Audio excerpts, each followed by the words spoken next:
Fate and luck and a bunch of other circumstances put me in the Galloping Ghost Arcade outside of Chicago.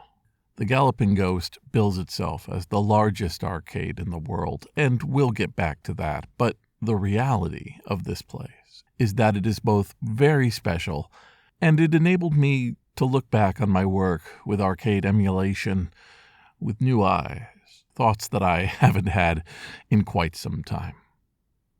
This is Jason Scott Talks His Way Out of It, a podcast about technology, history, and getting myself out of debt.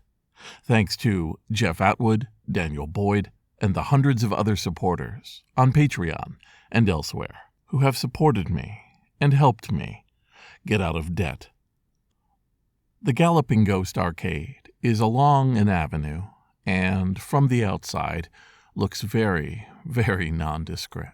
It has their logo, it has a sign, and then, well, it's just a big square building. But when you walk through the front door, you glance from left to right while walking up to the main desk and realize it is literally video games as far as the eye can see. That sound that video arcades make when some percentage of the machines are in attract mode or people are playing them. There are audio files, which I've collected, that attempt to recreate that soundscape. But in person, it's always going to have that slight extra quality, a quality of, frankly, audio assault, beeping and buzzing and shrill noises echoing through room after room. For the Galloping Ghost, you pay $25, and it's all that you can play all day. A frankly unfathomable bargain. Being able to play hundreds and hundreds of games, never worrying about credits or time or whether or not you're going to keep track of tokens and constantly going back up to the front to replenish yourself. It's a gift. You pay your money, you walk into the room, and from there, you might do what I did, which was spend some time just glancing down these different alleyways of games, trying to know what every game available would be. When I go to most retro arcades, I usually just take a walk. It's nice to think that Burger Time is here, Zaxxon is there. There might be a game I haven't seen before, but that's very rare. And within 5 or 10 minutes, I have the lay of the land, followed by a period of me trying 1 or 2 games before moving on. For me, it's the aesthetic. It's the darkness, the neon, the black lights, what people have done to recreate a 1980s video arcade. The Galloping Ghost, I'll be frank, doesn't make any effort to do that. It is a low-slung room with a hung drop ceiling, and it is game after game after game. There's no special twee attempt to make a carpet that looks a certain way. There are some, but not really many, artifacts on the wall. Certainly not 1980s pop culture references. You won't see Max Headroom or War Games or Pac-Man glasses when you walk around. Galloping Ghost depends on one thing, absolutely assaulting you with the numbers. Each of the rooms inside of this arcade are large, but not cavernous. You go through a section of 40 or 50 machines, and then there's a little passageway, and you realize there's another room, and then another, and then another, and then another. And after a while, it's almost a dream. It's a dream where I get to walk among one of every machine out there. They don't pad their numbers with 4 or 5 Pac-Man machines. There's a Pac-Man machine. They don't take the classics, Atari, Midway, Sega, and give you 2 to 3 machines of each title. They give you one. In the case of something like Q*bert, they'll have Q*bert, Q*bert's cubes, faster, more challenging Q*bert, because they've collected them and they're offering you to try all of the variations. But if somebody's playing Q*bert, you're going to have to wait in line. Were these machines maintained to almost new quality? Absolutely not. On the day that I was there, I'd estimate 20 or 30 of the games were in some manner of disrepair or turned off. There was a game of Atari Food Fight whose joystick was beyond saving. There were games that were flickering or discolored or on the way out, clearly in need of total replacement. But if you're going to the Galloping Ghost to play one specific machine, you are not getting the point. You are experiencing arcades where some days machines weren't there for you.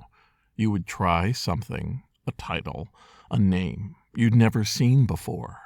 And you would walk up to a machine with a weird one-word name, press a start button, and begin learning the rules as you went. In the early days of video arcade machines, that's where your money went. Putting your money into Joust or Zaxxon or Centipede or Robotron and getting absolutely smeared against the wall. Completely caught off guard. Unable to get past level 1. Learning the hard way about rule sets that change, finding out what strategies might work until they don't, and having a learning curve that's more like a learning wall.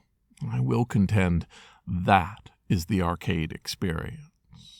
I fancied myself somebody who knew video games cold, that I could walk up to any machine, not only have seen it before, but have some level of knowledge about its trivia, about its creation, its design, where it placed itself in history.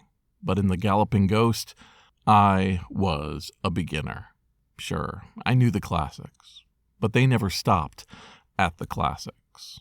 There were obscure Japanese fighting games I'd never set my eyes on. There were also ran clones of many of the most popular titles. And there were games where I could learn what was going on by watching somebody else play. I was getting an education on the fly. And thankfully, this time, I wasn't obliterating my allowance.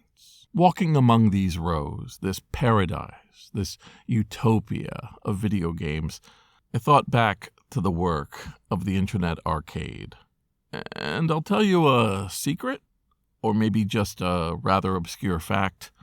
I didn't play many of the games on the Internet Archive's arcade. There were scripts that I wrote that would pull down information about how programs worked in MAME. And then I would have other programs play these games so I could see if there were any misconfigurations, some problems that were causing it not to boot up.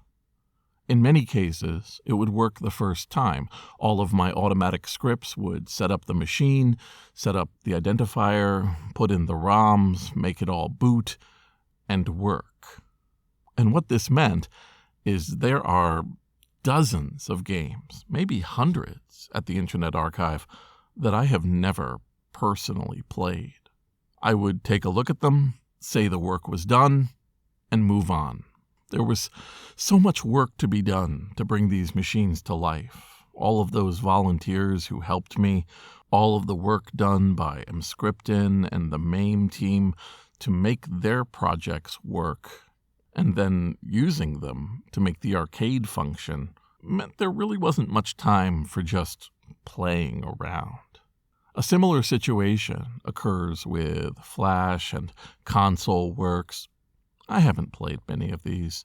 I've played ones where people complain to find out if there's something wrong, like an operator dragging a machine back to the workroom, trying to find out what burnt out and when, what needs replacement. In fact, for a long time, I had a public arcade repair shop at the archive, which, understandably, really confused people. It all comes down to the fact that the archive represents an end-level version of the Galloping Ghost. Virtual, massive, not hyper-focused on getting each one perfect, but providing a stable and understandable place to play these games. What I came away from with the Galloping Ghost was the incentive, the inspiration, really, to go back and play some of these games that are just sitting at the Internet Archive, with a couple dozen plays, some very scant instructions, and, like the Ghosts, no cost to me to try them out. I'm really happy that after 10 years, there's still some depth to all of this arcade and emulation work that draws me back in, makes me feel very happy. And the fact that the Galloping Ghost persists provides that very unique arcade experience and is open to all is an incredible, absolutely wonderful inspiration in itself.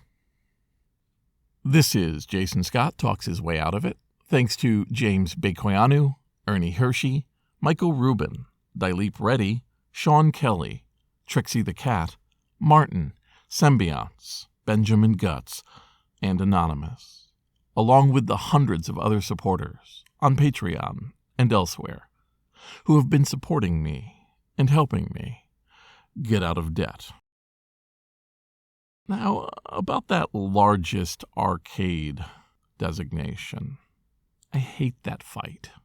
I honestly do. I don't like coming up with weird reasons for one group of people who are working incredibly hard to call themselves better than another group who are working hard, just for the sake of a descriptive superlative. Anytime you have an arcade that is more than, let's say, 300 machines, that's a bear. That is a Sisyphean task to keep it even barely functional. When you walk into a room, even if it's multiple copies of the same machine, adding up to a number that's important, you're walking into a lifetime of jobs and tasks and efforts. You're being given the gift of playing machines that are now 40 and 50 years old, as if it was the day that they came out. Being able to walk up to something that is trying to attract your attention, pressing a button, and playing a game written by someone who, more and more, may be gone, is an absolute joy. So instead of focusing on world's largest, biggest, most, let's just focus on the fact that this time capsule, this machine from the past, still hums very loudly with beeps, buzzes, music, and laughter.